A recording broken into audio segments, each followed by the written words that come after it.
And I turned on closed captioning as well for accessibility.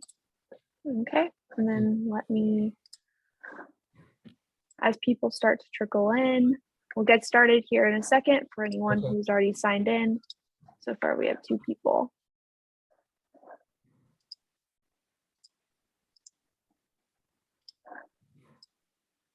Okay, share your page, go live. All right, and I'm setting up the Facebook live stream right now. And I will, once that's started, we have a few people who have already hopped in, so we can probably get started pretty shortly. All right, and we are live on Facebook, so I think we're good to start. So hi everyone, welcome to our program. I'm Maddie, I'm the library's marketing outreach manager, and we're so glad that you're here. And I am so excited to be joined today by Dr. Byrd. He's going to be doing our presentation, and I'm just going to turn it over to him. Thank you, Maddie. It's so good to be here, and also thank you to all the viewers who have come in to be a part of this discussion, or actually this lecture. I will have a time at the end of my presentation. If anyone has any questions, I would be very happy to do my best to answer them. I wrote a book some time ago. I've been into the 2nd edition of the book. It's called By This Shall We Be Known, Interpreting the Vision, Voice, and Message of Dr. Martin Luther King Jr. So my area of research has centered around Dr. King. I am really centered on, or focused on, how does Dr. King's message relate to a 21st century society? Is it still relevant? And one of the things that I've discovered over the last few decades, it's that the declining role of the modern civil rights movement in the 21st century. It seems that over the past several decades, the civil rights movement of the 50s and the 60s has nearly lost its national significance. And sadly, for the first time in decades, young people have little recollection of the role played by organizations such as SCLC, the Southern Christian Leadership Conference, or CORE, C-O-R-E, Congress of Racial Equality, or even Operation PUSH, People United to Save America. And some are vaguely familiar with the NAACP, National Association for the Advancement of Colored People, or more so with National Urban League. And so there's not been a lot of current, or what I would call contemporary, interaction between the civil rights movements of the 50s and the 60s and the current civil rights movements of today. Today we have Black Lives Matters. That movement has taken up the mantle of protest. The Me Too movement, which was founded by Tarana Burke, created to help young women of color who survived sexual abuse and assault, and has now inspired solidarity, amplified the voice of thousands of victims of sexual abuse, and put the focus back on their survival. But it seems that the civil right, the challenge today is, how do we spark this compelling urgency for the civil rights that was similar to that of the 50s and the 60s. And so my research, my efforts were pointed toward, at least in this book, was to examine Dr. King's message, as well as propose ways in which the civil rights movement of the 50s and 60s can reclaim its vitality and visibility and relevance for today. By far, the most significant factor related to the decline of the civil rights movement was that 1968, once the assassination of the inspirational icon, the civil rights movement's most prolific leader, Dr. Martin Luther King Jr., without a doubt, after he died, it changed the whole contour of the civil rights movement. And I think it took the juice out of the movement, in that the one dreadful episode, King's death, stifled his dream, his vision, and the voice, those ideas which were the embodiment of the bigger and the aspirations of hope for millions around the world. April 4th, 1968 is now forever etched in the consciousness of justice-loving people as the day the dream was transformed into, some would say, a nightmare. The second factor contributing, I think, to the demise of the modern civil rights movement could be viewed as the ideological shift. It was certainly apparent that the early civil rights movement found its home in the Black church. Not only was the Black church a refuge from a hostile racist society, the Black church was also considered a base of operation for the activities of the civil rights movement. Followers of the movement were informed. They were given information about what the movement could do from the various leaders of the civil rights movement. The inspirational and motivational speeches were given. The Black church also brought with it a clearly defined theological framework. And I think that that helped to motivate and inspire the followers to begin to support and become very active and engaged in protest of that time. So I think it changed. I personally strongly believe that those who would have followed Dr. King followed him primarily because of the inspiration they gained from him and his work in the Black church and his genius of not only intellect, but inspirational speeches that were given. The other point I would like to make is that a lot of people don't realize how involved Dr. King was on a global scale. And so I'd like to talk just a little bit about the global connection that King had and how that connection really expanded Dr. King's work to the global age. And I think there are certain implications for peace and social justice because of that. And so while it is true that the life works of Martin Luther King Jr. was rooted in the African-American struggle for justice and human equality in America, his activities had a global reach that has not been as much dealt with or held by many people who studied Dr. King. But Dr. King, even though the issues that he was focusing on in the American context, his issues also could be felt around the world because there were other nations who were also facing some of these same kind of like-minded individuals around the world that could say we can identify with the words of Dr. King. And so it is fair to say that Dr. King's opposition to the war in Vietnam was not the beginning of his international approach to advocating for human rights. In fact, on March 4th, 1957, King visited Ghana in West Africa. The invitation was extended to him along with a large number of American political leaders, including then Vice President Richard Nixon, and civil rights leaders also joined them. And this was an opportunity for King to be a part of the newly elected president, Kwame Nkrumah. He became the independent nation president of Ghana.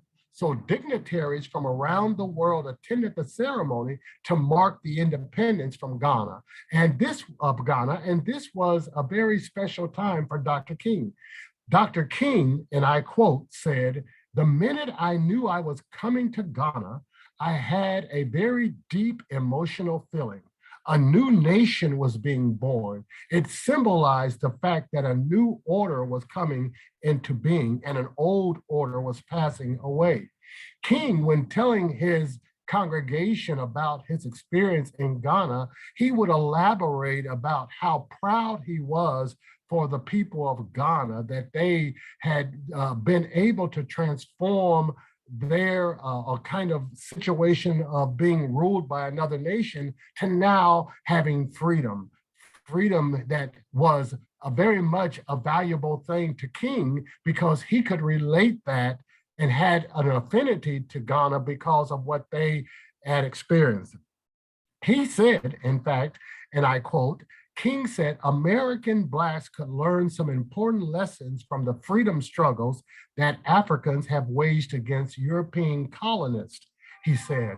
And though as he moved from going to Ghana and feeling this wonderful kind of natural spirit of freedom for the people of Ghana, he would also be speaking out against South Africa's apartheid system. And it is interesting that on December 10th, 1965, King was asked to be the human rights speaker at Hunter College in New York City. Dr. King demonstrated his commitment to fighting injustice globally in the speech. And in that speech, he made such a passionate and poignant indictment against the government of South Africa. The speech also provided a glimpse into the prophetic mind of King. The speech included 3 themes that would foreshadow the ultimate demise of the apartheid system of government in South Africa. The first theme that King addressed in his speech was the ill-conceived notion, which had persisted well into the 20th century, that Blacks are genetically inferior to their white counterparts.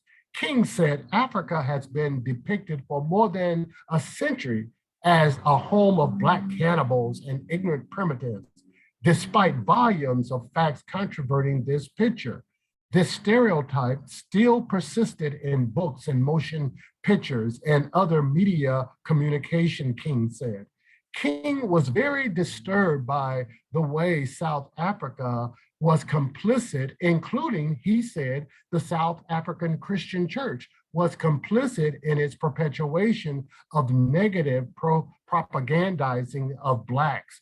And King was very troubled by that. In South Africa, the Christian church has probably been one of the most powerful instruments in making possible the political oppression of the Black people, while the white colonists were busy with the process of robbing the people of their land and their independence. The churches were busy, however, unconsciously undermining the will of the people to resist.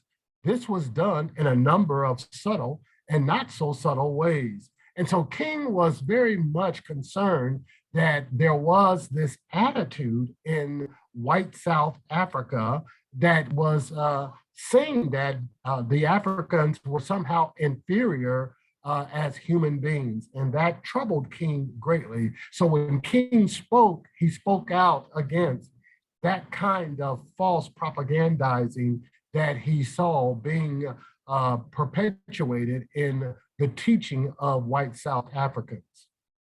King also, he felt that there had to be some other issues that needed to be addressed. And one of the other issues that King wanted to address was the parallels in human history between what he saw as the African oppression and their seized abilities being, that is, Africans who became slaves. And so he saw slavery and he compared that, saying that there are parallels and no parallels in human history that are more profound than the parallels that existed between Africans who were seized and branded like animals, packed into ships, and treated as cargo and transported as chattel to slavery.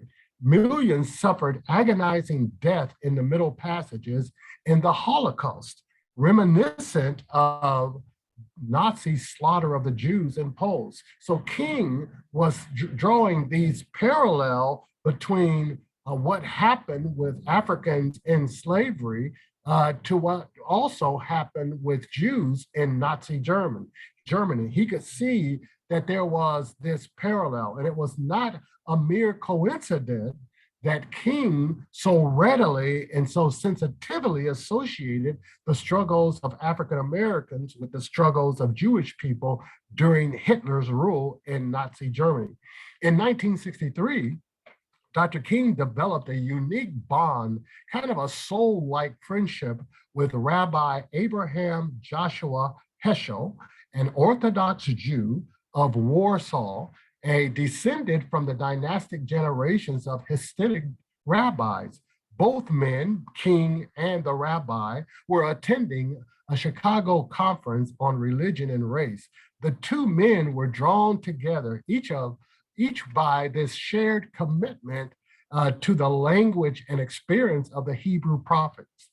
During Heschel's conference presentation, Heschel, this Hasidic Jew, this Jewish rabbi said, quote, "The Exodus began, but is far from having been completed.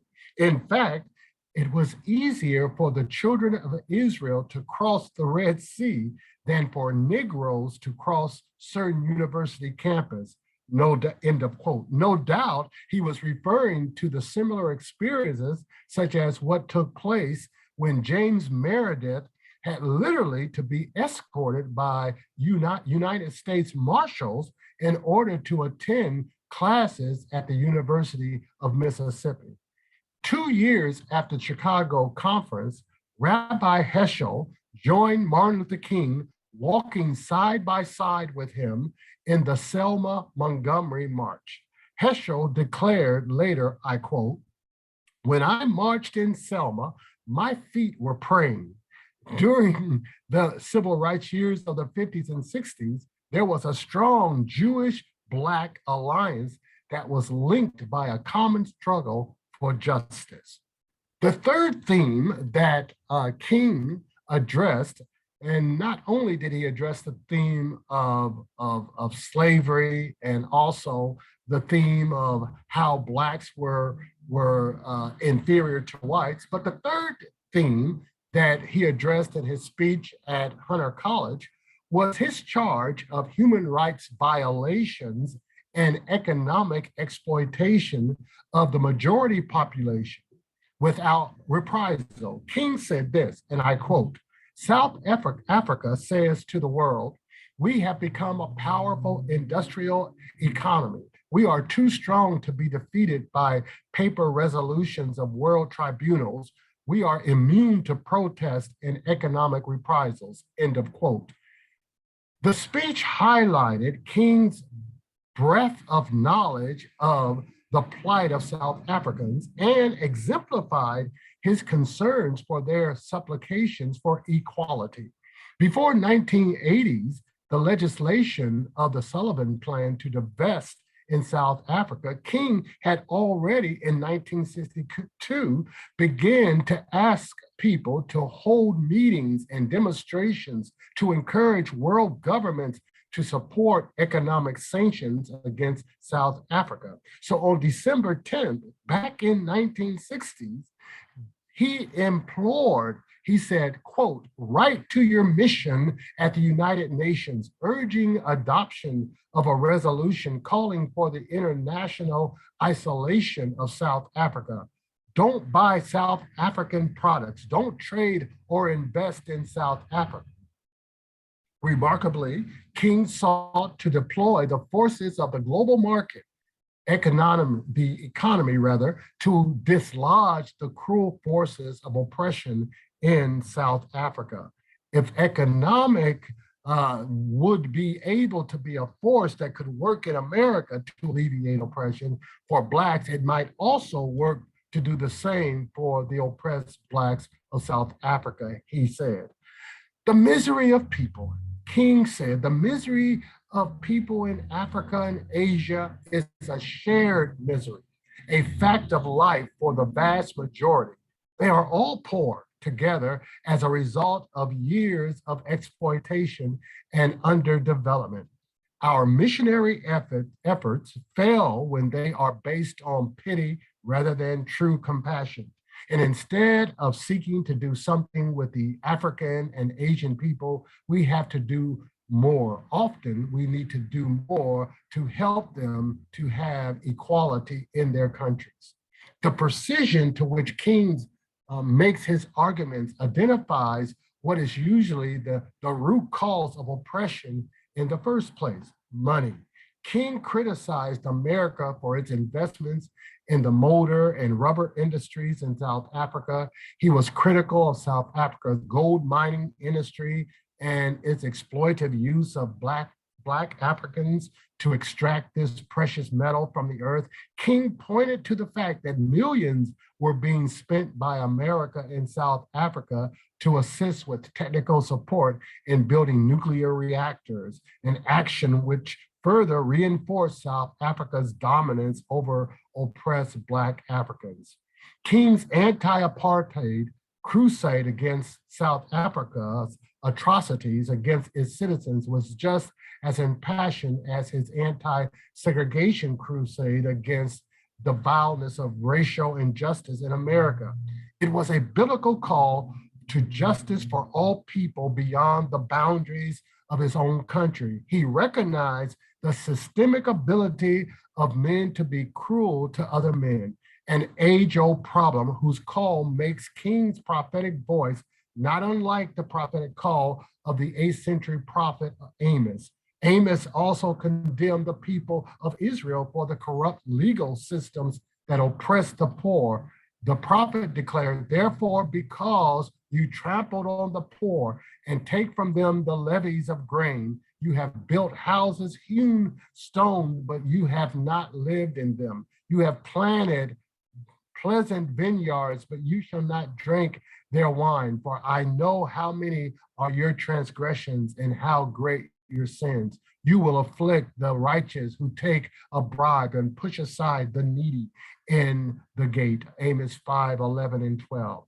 Like a true member of the body of Christ, King hurt for American Blacks. He hurt for Africans. He hurt for anybody suffering in the world.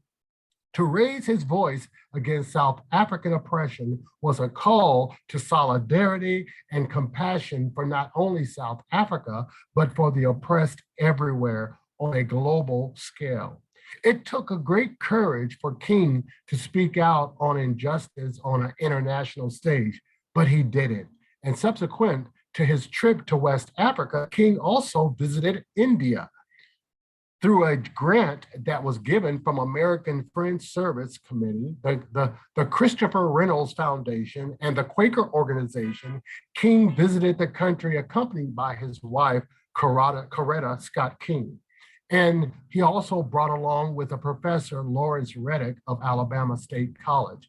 He went to India in 1959. Both men, that is King and Reddick, were interested in the educational programs in Mahatma Gandhi's Nonviolence centers. He had an educational center in India, which people began to learn about how to be able to bring about change through a nonviolent, peaceful effort. Reddick, who had accompanied King, he wrote a biography entitled The Crusade Without Violence. King spent a month in India meeting with the government leaders and activists in Gandhian movement. During this visit, his wife, Coretta King, examined the role of women in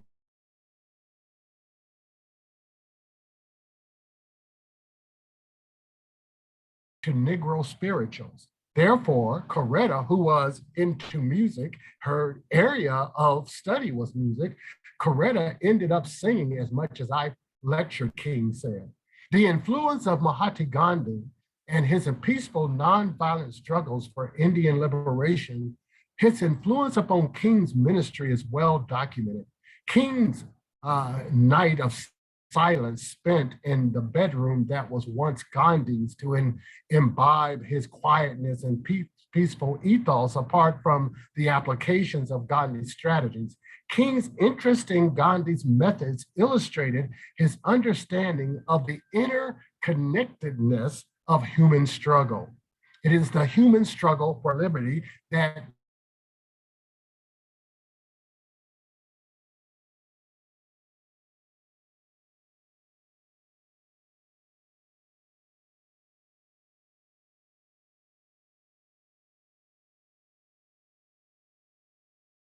and direction is the truth that all men and women want to be free. King's unique ability to see the common global connections between people around the world who had shared experiences of suffering, disenfranchisement, and injustice informed the global thrust of his advocacy. Also, in 1959, King developed plans to expand his global peace initiatives. He had planned to go to Russia. He planned to spend several weeks consulting with Christian leaders in the Soviet Union following his stay in India. Money for the trip to Russia was donated by the American Baptist Convention. The American Baptist Convention passed a resolution in 1959 calling for the establishment of Christian fellowship across international boundaries as a step toward understanding peace. At the end, King did not make the trip to Russia. The urgency of the conditions in the South at the time forestalled his trip.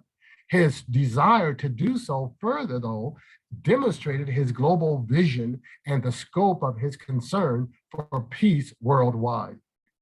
In 1967, King planned to visit Israel on an ecumenical pilgrimage. King's assistant, Andrew Young, who worked with the Israeli foreign mission or foreign ministry, arranged for King to preach to as many as 5,000 travelers from a boat just off the shore on the Sea of Galilee.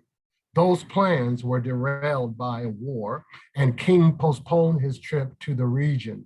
Riots over Operation Shredder, a quick pre-dawn raid on the Palestinian militia near Hebron, turned into a pitched battle with an unexpected arrival of the Jordanian army patrol. And therefore, it did not allow King the opportunity to go to Israel. It was a significant and bloody incursion. The Israeli commander of the operation and 15 Jordanian legionaries were killed. In the same year, in June 1967, the Six-Day War between Israel and neighboring states of Egypt, Jordan, and Syria took place. In fact, King biographer Taylor Branch writes, I quote, "Instantly, by contrast, the outbreak of the Middle East war threw the Vietnam peace movement into a political crossfire.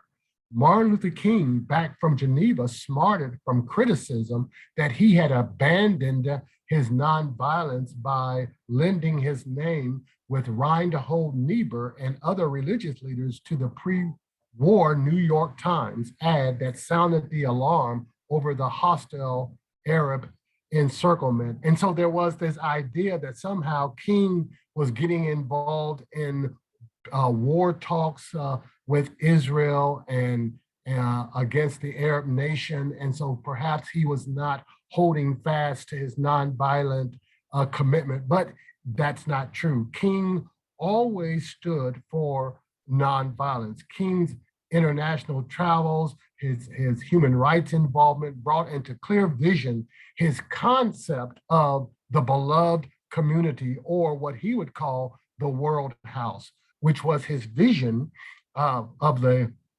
growing inner sections of the world shrinking daily. King foresaw and understood how the world economy would become so increasingly intertwined that his concerns for the poor of America also translated into his concern for the poor of Africa and Asia, and the disenfranchisement of every third world nation around the globe. After he received the Nobel Peace Prize, King said, "I now have to give a great deal of attention to three problems which I consider as the largest of those that confront a mankind: racial injustice around the world, poverty, and the war. And through each seemed to appear to be, or though each seemed to appear to be separate and isolated, all were interwoven into a single garment of man's destiny. And so King, he fought hard globally. I want my audience to understand that King had a concern that extended beyond what was happening in America to other parts of the world. I want to share the screen now because I want to bring attention back to America and King's work in America and how important his work in America was. One of the things that we noticed is that King had a message of nonviolence, and so often we could compare some of what happened in some of the violence around the world, perhaps even Ferguson, could be related to what happened in Baltimore. And Ferguson in Baltimore, I talk about the 21st century, or the Birmingham and Chicago. So all of these kinds of acts of violence against African Americans are not something that's new. What happened in Ferguson, we know that how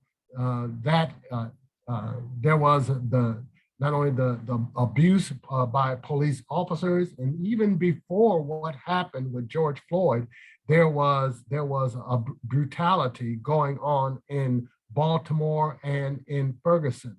But King, he was a student of history. King's critique of the early 20th century Black leaders such as Booker T. Washington, W.E.B. Du Bois, and Marcus Garvey reveal both his appreciation for the contributions as well as their keen awareness of the limitations of the various methods and approaches to social reform employed by these leaders in their quest for freedom in America. It is to say that there has always been a desire on the part of Black leaders to deal with the issues of race. And I think that what King saw is that the social change that was needed, the methods must be suited for the circumstances of the period. And so King approached it as a prophetic word. He envisioned a post-racial society.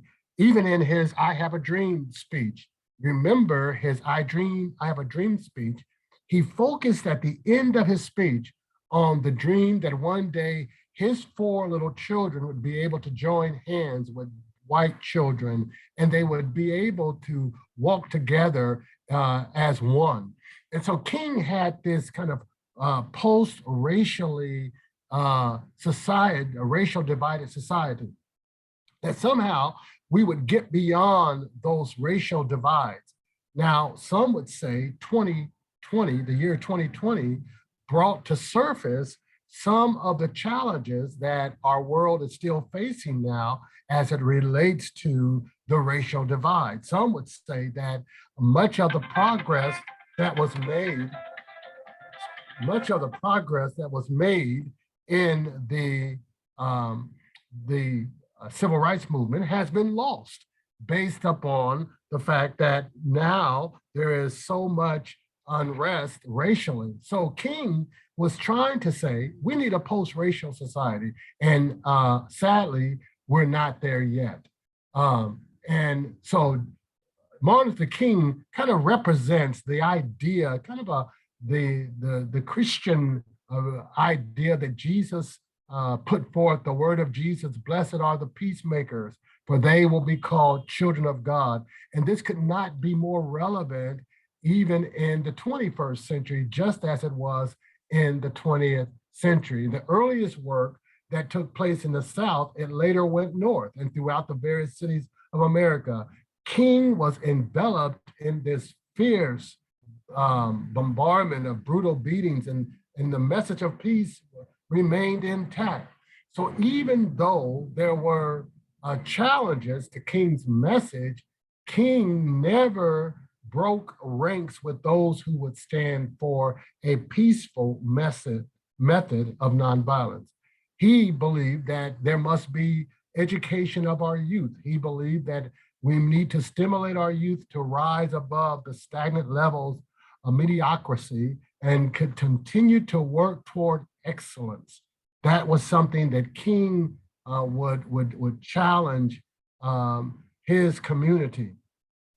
And all of these kinds of things King was saying. King said that the American people need to be concerned about poor people around the world. But he said, this is America's opportunity to help bridge the gulf between the haves and the have-nots. The question is whether America will do it. There is nothing new about poverty. What is new is that we now have the techniques and the resources to get rid of poverty. The real question is whether we have the will. What a wonderful statement that King makes as he relates to the Poor People's Campaign. And it is the Old Testament prophet, whether we are willing to listen to Dr. King or not, that is still a challenge that is put between us. That is that we can either choose to listen or we can reject his message of peace. One of the things that King said is he saw himself as being a prophet and an apostle like the Apostle Paul or like the prophets of the Hebrew Bible. He said, I'm in Birmingham because injustice is here. Just as the prophets of the 8th century BC left their villages and carried their thus saith the Lord far beyond the boundaries of their hometown, just as the Apostle Paul left his village of Tarsus and carried the gospel of Jesus Christ to the far corners of the Greco world, so I'm compelled, he says, to carry the gospel of freedom beyond my own hometown like Paul. I must constantly respond to the Macedonian call for justice. So King he saw himself as a 20th century prophet, and people who followed King, they saw him as a prophet. He's often been referred to as the Black Moses or the Black Messiah because he had such a prophetic message of liberation and of justice for people who were oppressed. And I believe that was significant to the work that he did. He saw himself as bringing comfort to people, as a message of comfort and a message of hope, just as the prophets of the Old Testament. King saw himself as a prophet in this age. He does prophetic preaching, which he will have the ability, the capability to those victims of oppression, that he might be able to bring a word of hope, that people might not just be committed to the status quo. So Dr. Samuel DeWitt Proctor, who also writes much, or the late Dr. Proctor, he said that his idea of what can make a change, a positive change, based upon what King prophetically spoke. He said 3 areas that would be revised for the future or the contemporary society. One is we need to revise views of ownership. And I believe that even today, the struggle of housing and people who homelessness and the working poor who can't even afford to pay for rent and places to live, and even the purchasing of homes. He also said creating surrogate parenting. So we need to look at institutions, whether we're talking about boys and girls clubs, or we're talking about churches who can have institutions that can give support to single parents who are having difficulty rearing their children, particularly males. And then 3, developing a system of guaranteed employment. These are the kinds of things that I believe that in the 21st century, they still are relevant just as they were in the 20th century when Dr. King was preaching. And so we need prophets to proclaim the word of the Lord now in this present crisis to undo the awful state of cares is what we need, Proctor says. So I think the message of Dr. King is still relevant today. I think that we can see that Dr. King's words are just as inspiring today as they were in the 20th century. So I want to kind of end my talk at this point. If anyone has any questions, I'm willing to entertain any questions that you might have. Awesome. Well, thank you for that amazing presentation. It was incredibly insightful. And I know I certainly learned something new. So yeah, if anybody has any questions, you can use the Q&A feature to drop them in and we will answer them right here. If not, thank you all for coming and for listening to this awesome presentation with Dr. Terriel Byrd. So yeah, we'll just give it a second to see if anybody has any questions. But if not, no worries, no pressure at all.